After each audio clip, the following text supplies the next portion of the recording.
ரிஷப ராசிக்காரர்களுக்கு ஜூன் மாதம் 2ஆம் பகுதி நடக்கக்கூடிய பலன்களை பார்க்கலாம்.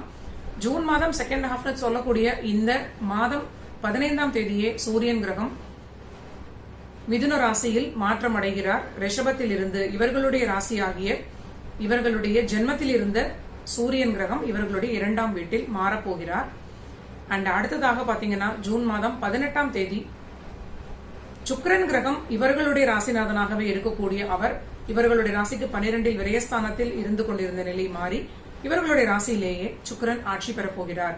சோ இவர்களுக்கு ரொம்ப ரொம்ப முக்கியமான ஜென்ம ராசிக்கு அதிகமான தொடர்புடைய 2-3 விஷயங்கள் தொடர்ந்து நடக்கக்கூடிய நிலை. மாதம் இறுதியில் 27th ஜூன் செவ்வாய் கிரகம் மீன ராசியிலிருந்து மேஷ ராசிக்கு வரப்போகிறார். இவர்களுடைய வாழ்க்கை துணையையும் இவர்களுடைய 12ஆம் வீட்டையுமே குறிக்கக்கூடிய அந்த செவ்வாய் 12இல் ஆட்சி பெறப்போகிறார்.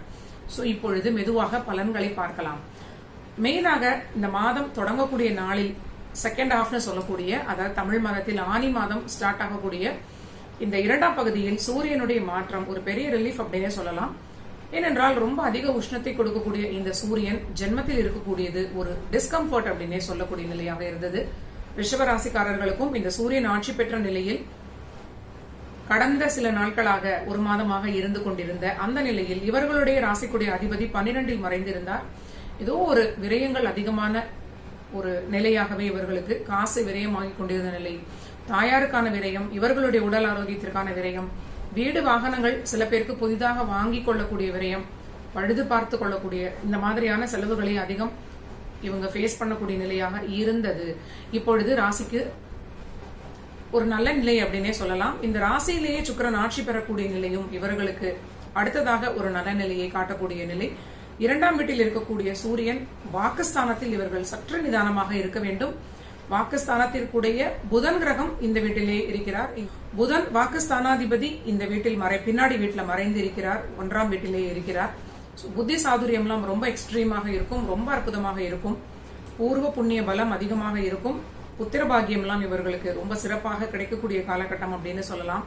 ஆனால் வாக்குஸ்தானாதிபதியாக இருக்கக்கூடிய புதன் தன் வீட்டிற்கு பின்னால் மறைவது, நீங்க இந்த டைம்ல ஏதாவது வாக்கு கொடுத்தீங்கன்னா அதை நிறைவேற்றுவதற்கு ரொம்ப கடினமாக போராடக்கூடிய நிலை அப்படிங்கறத நீங்க புரிஞ்சுக்கணும். சூரியனும் வாக்குஸ்தானத்தில் இருப்பதனால் வார்த்தை உஷ்ணமாக வரக்கூடிய நிலை அப்படின்னு சொல்லலாம். கண்டிப்பாக நீங்க கோபத்தில் பேசக்கூடிய வார்த்தைகளை மட்டும் சற்று நிதானமாக கவனமாக யூஸ் பண்ணணும் அப்படிங்கிறது ஒரு முக்கியமான பலன்.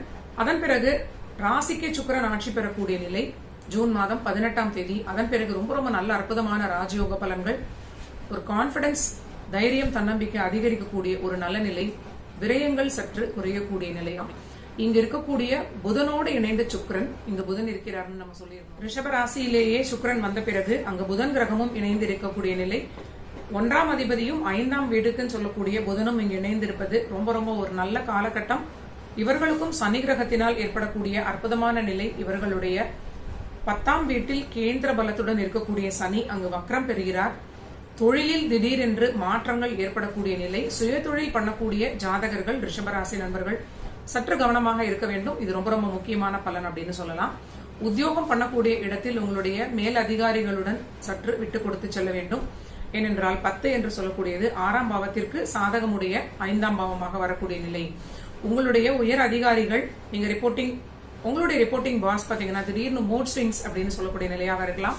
அவர்களுடைய டெம்பரமெண்ட்ல திடீர்னு சில மாற்றங்கள் உங்களிடம் காட்டக்கூடிய நிலையாக இருக்கலாம். சற்று விட்டு கொடுத்து செல்ல வேண்டும். 6இல் இருக்கக்கூடிய கேது உத்தியோகத்தை சற்று கேர்ஃபுல்லாக பார்த்துக் கொள்ள வேண்டிய நிலை அப்படிங்கிற ஒரு நிலையை உங்களுக்கு கொடுக்கிறது.